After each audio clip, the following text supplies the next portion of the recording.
We, the citizens of America, are now joined in a great national effort to rebuild our country and restore its promise for all of our people.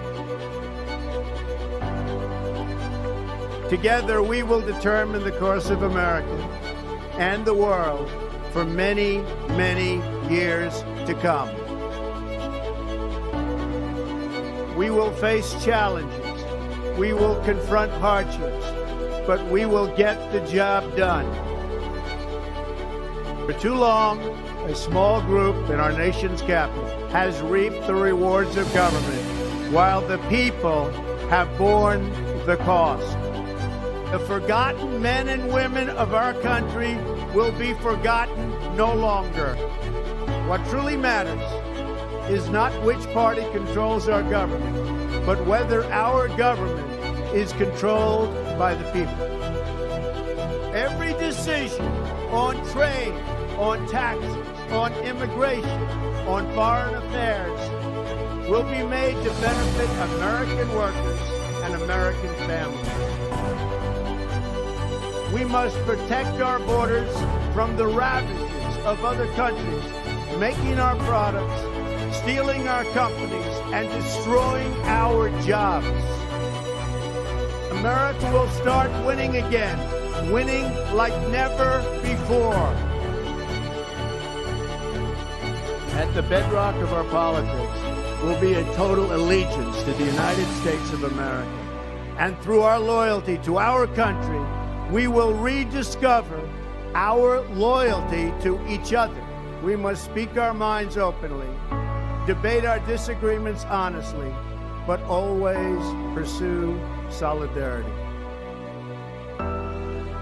Do not allow anyone to tell you that it cannot be done. No challenge can match the heart and fight and spirit of America.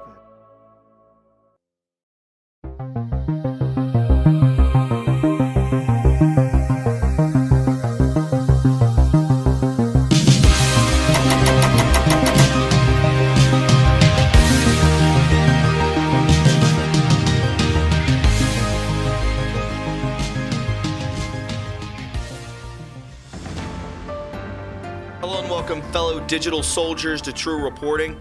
It is the 13th of August, and on today's podcast, we'll be going through some various articles. We'll be touching on some 8kun posts as well.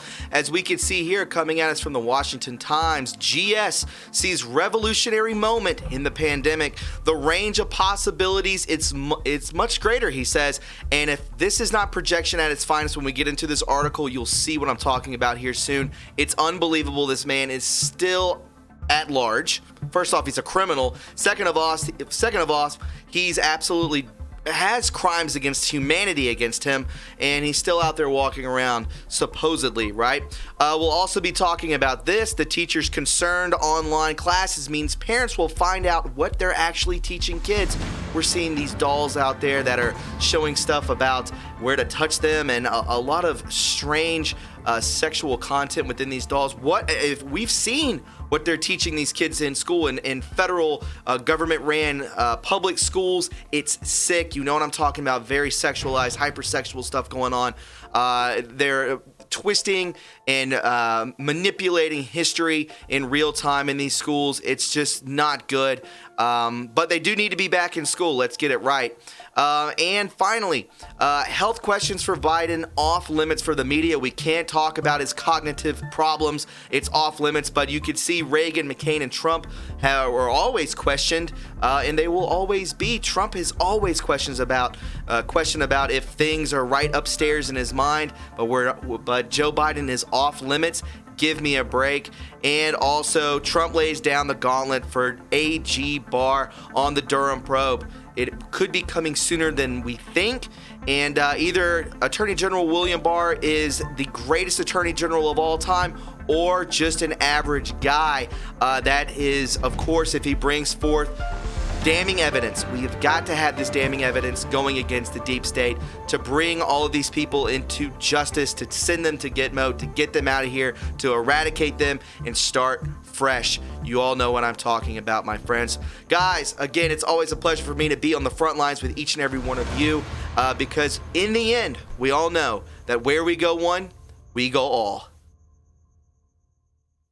Hey guys, I wanted to tell you about my sponsor, Noble Gold, and how much they help out this channel, and they can also help out you. You know, we all need a little cheering up at the moment. We are all practicing positivity, which is great. Well, what if your financial worries right now could go away? What if you could get your money away from risky stocks and into your own retirement account? Gold is up over 16% so far this year, and the Dow is down around 10%. Very interesting. What they are offering is a rare America the Beautiful silver coin. With any qualified IRA, you will receive one of these coins for free. You can't beat that. This is a limited edition silver coin. This is one of the most beautiful coins ever made in and for America, and you can get it for free. This would be a great thing to have and maybe gift to somebody, correct? Make sure you tell that True Reporting sent you so you can qualify for this free silver coin offer. This offer is only for July, so make sure you can call right away and don't let this slip through your fingers. Visit noblegoldinvestments.com or call them today at 877-646-5347 and get the ball rolling in July. Thanks, guys. I hope you enjoy the podcast and have a beautiful day. All right, guys, it's good to have you aboard. Before we get into today's show, would you please go ahead and subscribe to my backup channel right now, True Reporting 2.0. I would greatly appreciate it. Also, follow me on Twitter at True Reporting, and don't forget to leave a like on this video. The more likes that this video gets, the more times it is recommended to other viewers, thus more eyes on the truth. And with that being said, my friends, let's go ahead and hop into today's podcast. This is True Reporting. All right, as we can see here, coming at us from the Washington Times, the devil himself, G.S. Soros sees revolutionary moment in the pandemic. Of course he does. The range of possibilities is much greater. Listen to this projection that they push out. Billionaire liberal activist George you-know-who told an Italian newspaper that he sees the CV epidemic as a revolutionary opportunity. I'm sure he does. Just think about the opportunity that they're doing, right? Shut down the economy, shut down the rallies, hide Joe Biden, right? So much stuff is going on. They're trying to push mail-in balloting. The only way they can win is to cheat to win. In an interview with the Republica, the Hungarian-born Mr. You-know-who also denounced President Trump as a transitory phenomenon, but has opened up politics in a radical direction. I would describe it as a revolutionary moment when the range of possibilities is greater than in normal times, he says. Of course, you're manipulating it to be this way so that you can create your own tangents of scaredom, right? Of fear, of manipulation. This is what this is all here for. What is inconceivable, he says, in normal times becomes not only possible, but actually happens. People are disoriented and scared, just as I said just a second ago. They've created this, not the president. But Mr. Soros, listen to this, guys. This is when the projection comes into play. Who was being interviewed by the Rome newspaper on the occasion of his 90th birthday. I cannot believe he's 90 years old. He should be in the dirt or buried underneath a prison. Warned that Mr. Trump remains very dangerous. No, you are, sir. Despite seeing him as a transitory because of his efforts to stay in power and avoid prosecution. To stay in power and avoid prosecution, right? He's fighting for his life. No, you are. And he will do anything to stay in power. No, you are. Also calling the president a confidence trickster.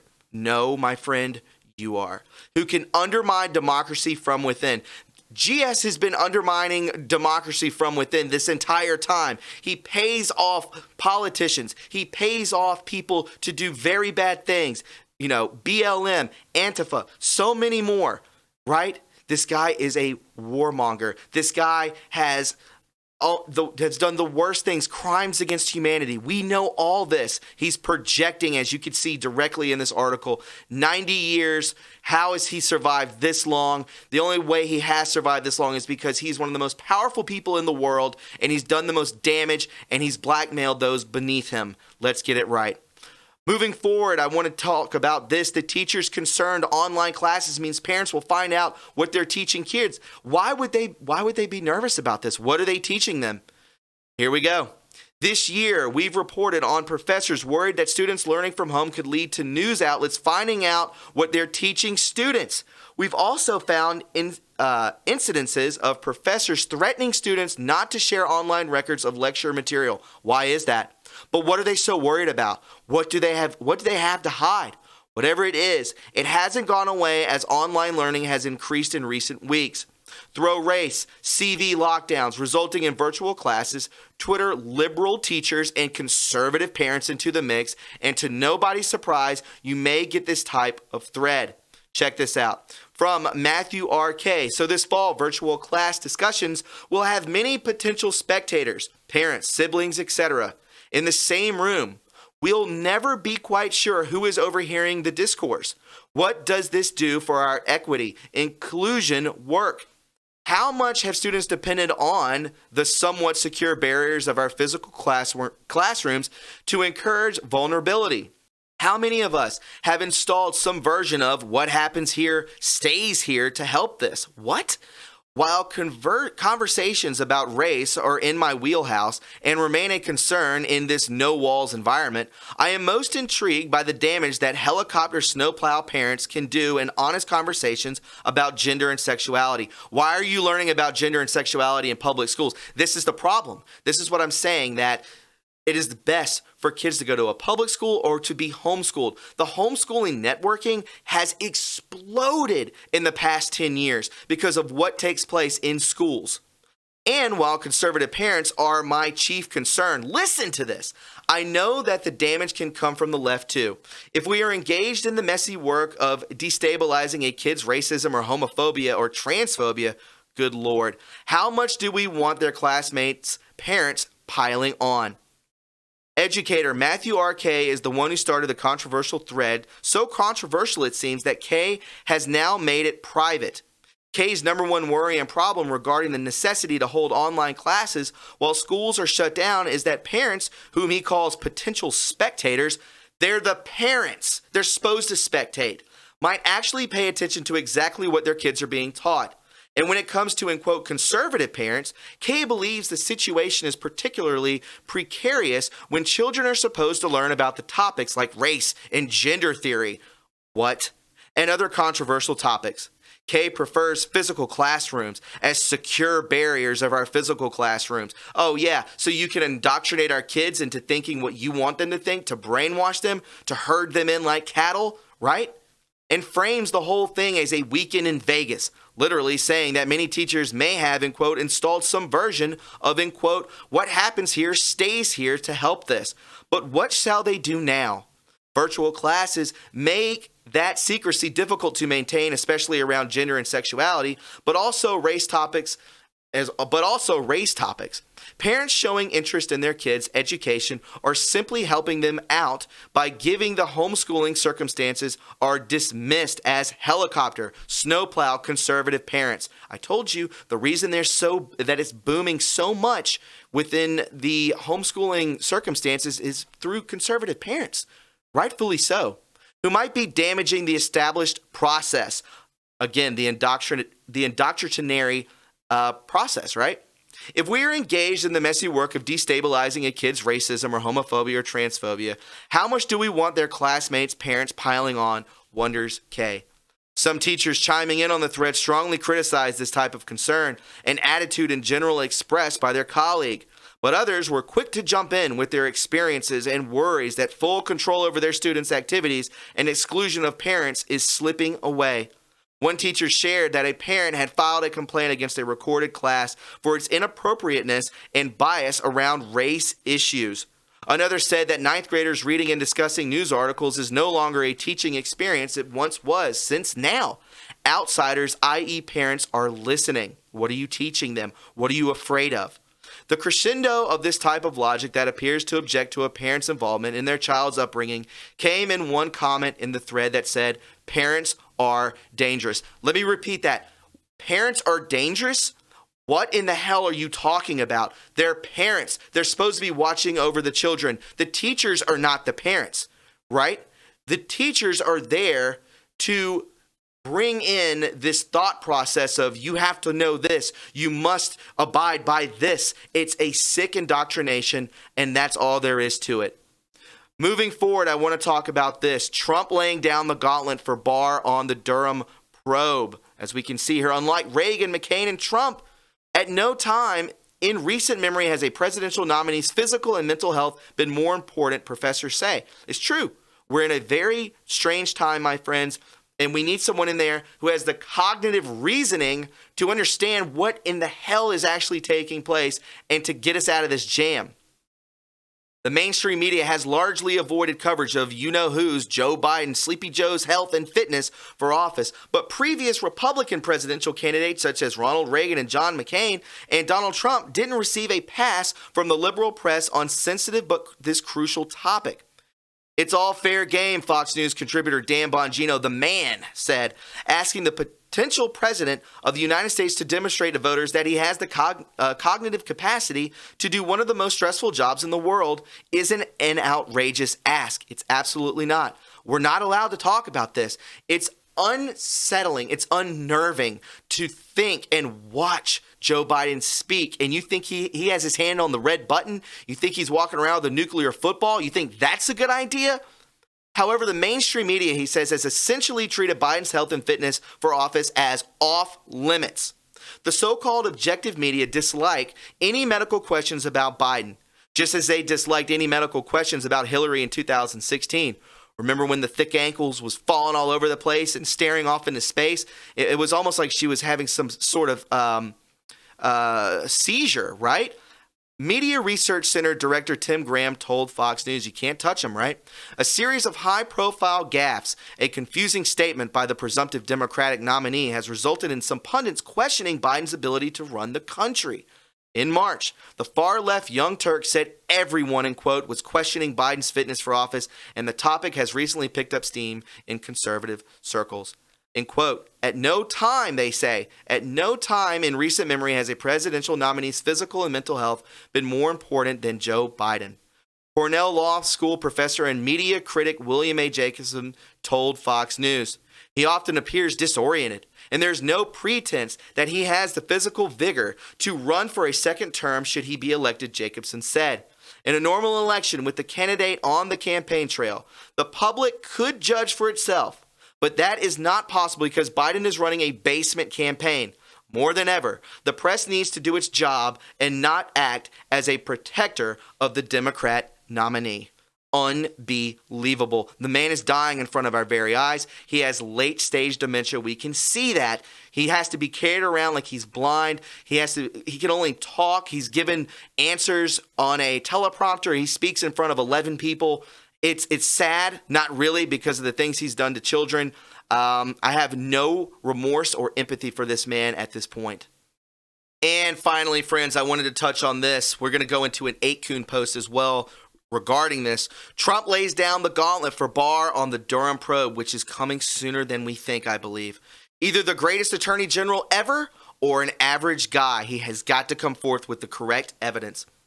President Trump on Thursday said that he hopes attorney John Durham, who is investigating the origins of the Russia probe, is, in quote, not going to be politically correct, and warned that Attorney General William Barr could go down as the greatest attorney general or just an average guy, depending on what comes out of the months-long probe.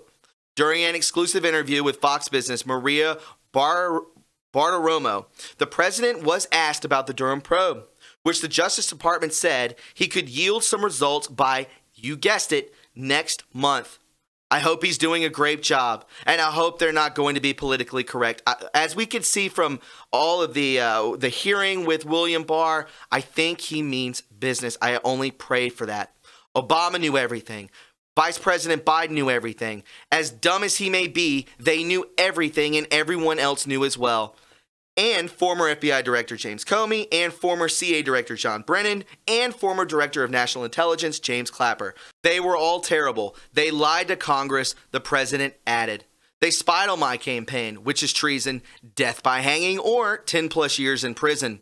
They spied both before and after I won using the intelligence apparatus of the United States to take down a president, a legally elected president, a duly elected president of the United States. It is the single biggest political crime in the history of our country. We all know this, my friends. The president then said, he went on to say that hopes that Durham is doing a job and that his team is not going to be politically correct and just gets a couple of the lower guys. We need to get all of the upper echelon, the hierarchy of all of those that went down, leading all the way up to Barack Obama.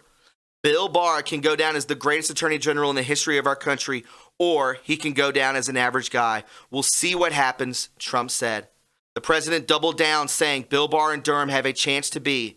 Bill Barr is the greatest, could be the greatest of all time, but if he wants to be politically correct, he'll just be another guy.